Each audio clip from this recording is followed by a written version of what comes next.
नमस्कार दोस्तों, स्वागत है आपका अपने YouTube channel one day exam preparation में। चलिए दोस्तों, आज की जीएस की क्विज स्टार्ट करते हैं। इस क्विज में 20 प्रश्न दिए गए हैं और प्रत्येक प्रश्न के लिए 4 ऑप्शंस दिए गए हैं। दोस्तों, ये सभी प्रश्न पिछले कुछ वर्षों में सरकारी परीक्षाओं जैसे SSC, NTPC, railway, group D, इन सभी परीक्षाओं में बार बार पूछे गए हैं और आगे आने वाली परीक्षाओं में भी यह प्रश्न महत्वपूर्ण हैं। तो दोस्तों, इस वीडियो को शुरू से अंत तक देखें और जिन लोगों ने इस चैनल को सब्सक्राइब नहीं किया है वो लोग इस चैनल को सब्सक्राइब कर लें तथा बेल आइकन को प्रेस कर लें ताकि डेली जीके जीएस की वीडियो के नोटिफिकेशन आपको मिलते रहें। तो चलिए दोस्तों, शुरू करते हैं। मीनाक्षी मंदिर कहाँ स्थित है? कांचीपुरम में, खजुराहो में, मदुरै में या तिरुपति में? तो दोस्तों, इसका सही जवाब है ऑप्शन नंबर सी, मदुरै में। जी हाँ, तमिलनाडु के मदुरै में मीनाक्षी मंदिर स्थित है और इसका निर्माण लगभग 2500 वर्ष पूर्व पांड्यन राजा कुलशेखर ने कराया था। ठीक है, और ये मीनाक्षी मंदिर क्यों कहा जाता है? क्योंकि ये भगवान शिव की पत्नी मीनाक्षी को समर्पित है। चलिए अगला प्रश्न देख लेते हैं। बड़ौली के मंदिर किस शैली से संबंधित हैं? नागर शैली, पंचायतन शैली, बेसर शैली या द्रविड़ शैली? तो दोस्तों, इसका सही जवाब है ऑप्शन नंबर सी, बेसर शैली। जी हाँ, जिसे चालुक्य शैली भी बोला जाता है। और बड़ौली का मंदिर कहाँ पर स्थित है?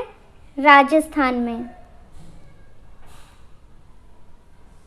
चलिए दोस्तों, अगला प्रश्न देख लेते हैं।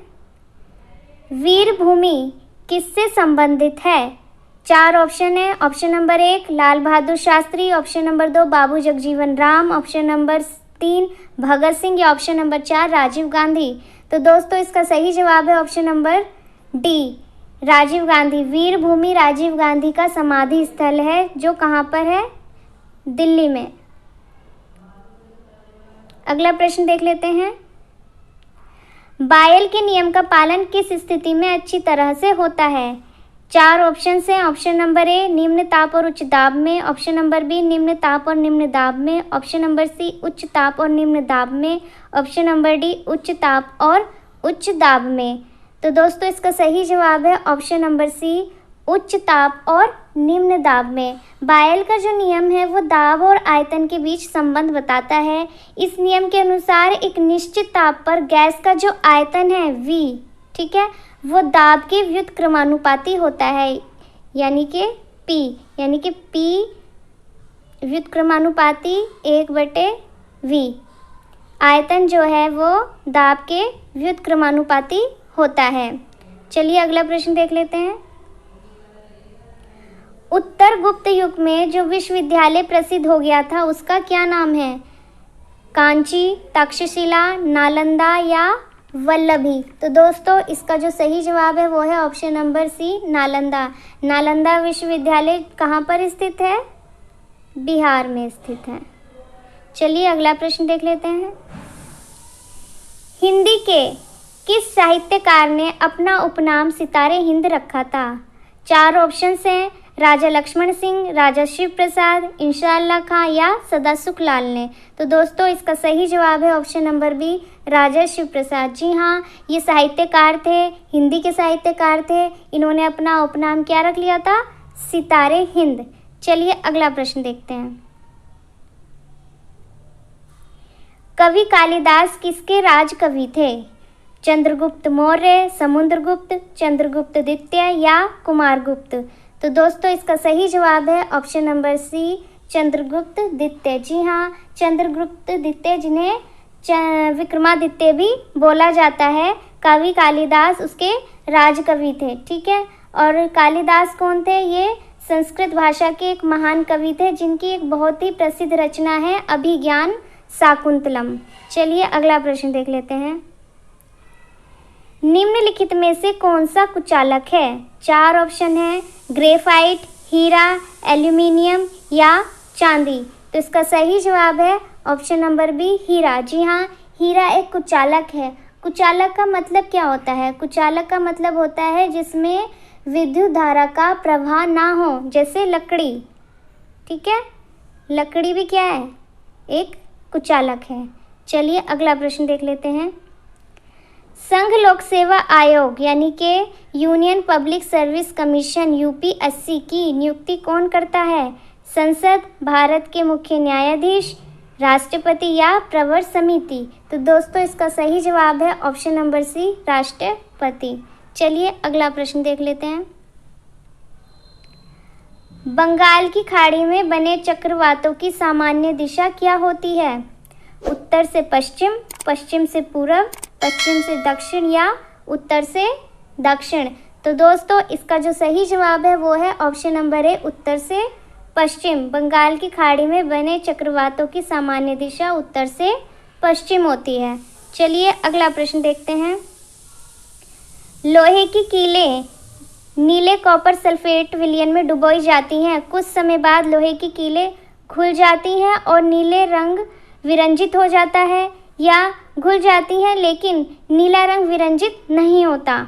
घुल जाती हैं लेकिन नीला रंग विरंजित नहीं होता, नहीं ना ही घुलती हैं और तांबे की भूरी सतह पर जम जाती है। तो दोस्तों इसका सही जवाब है ऑप्शन नंबर डी। जब लोहे की कीलों को कॉपर सल्फेट यानी कि COSO4 के विलयन में डुबोया जाता है तो कुछ समय बाद क्या होता है, कीलें नहीं घुलती, ठीक है, और तांबे की एक भूरी जो परत है वो कीलों की सतह पर जम जाती है, ठीक है। और ये जो COSO4 है कॉपर सल्फेट, इसे नीला थोथा भी बोला जाता है। चलिए अगला प्रश्न देख लेते हैं। निम्नलिखित में से किसका निर्माण हमारे शरीर में नहीं होता है? विटामिन ए, एंजाइम, प्रोटीन या हार्मोन? इन चारों में से किस चीज़ का निर्माण हमारे शरीर में नहीं होता है? तो दोस्तों इसका जवाब बताने से पहले मैं आप सबसे एक रिक्वेस्ट करूंगी, अगर आपको हमारी ये वीडियो अच्छी लग रही है तो हमारे इस चैनल को सब्सक्राइब करें, बेल आइकन को प्रेस करें ताकि आगे आने वाली जीके जीएस की सभी वीडियो के नोटिफिकेशन आपको मिलते रहें। तो दोस्तों इसका जो सही जवाब है वो है option number A, vitamin A. Vitamin A का निर्माण हमारे शरीर में नहीं होता है। चलिए अगला प्रश्न देख लेते हैं। नाभिकीय रिएक्टर में निम्नलिखित में से किसे मंदक के रूप में प्रयोग किया जाता है?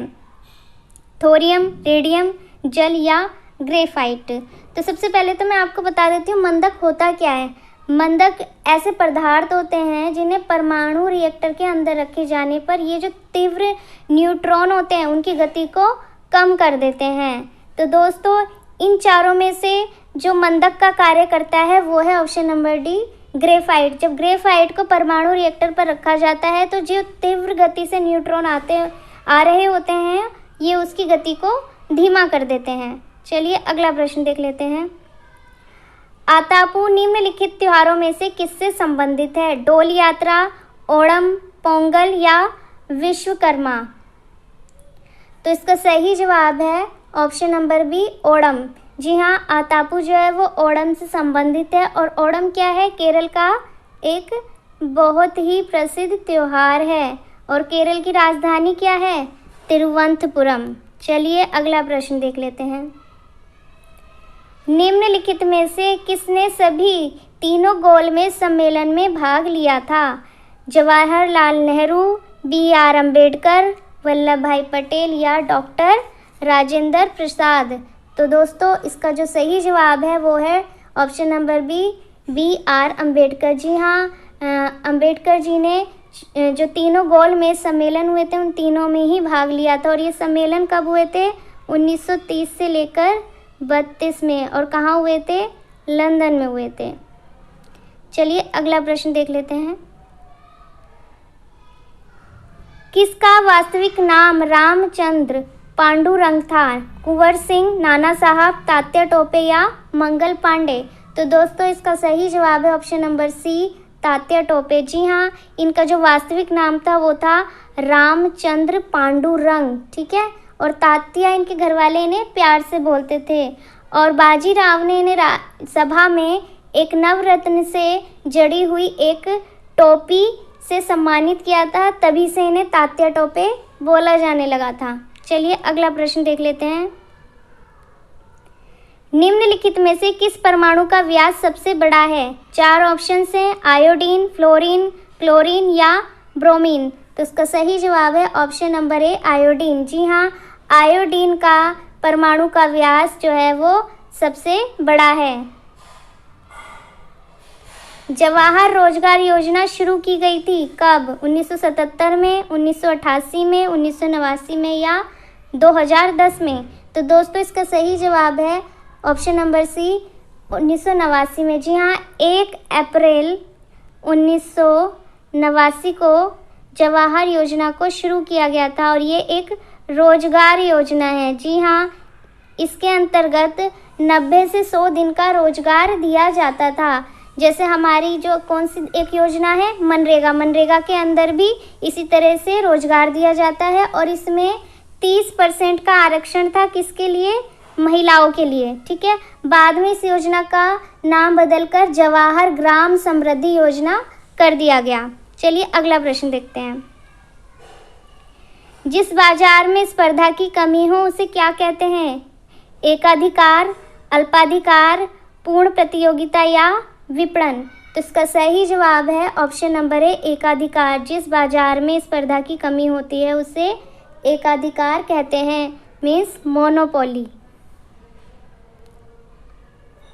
चलिए अगला प्रश्न देखते हैं।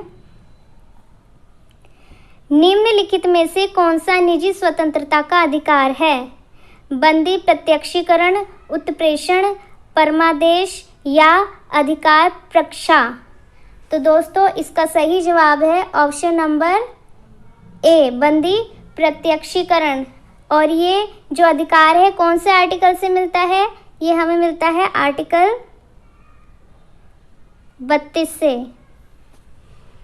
तो दोस्तों इस वीडियो में बस इतना ही। क्विज में अंत तक बने रहने के लिए धन्यवाद। अगर आपको हमारी क्विज पसंद आई हो तो वीडियो को लाइक करें और चैनल को सब्सक्राइब करें। वीडियो की PDF का लिंक डिस्क्रिप्शन बॉक्स में दे दिया गया है। अगली क्विज कल शाम 5 बजे कराई जाएगी, तो आना ना भूलें। धन्यवाद।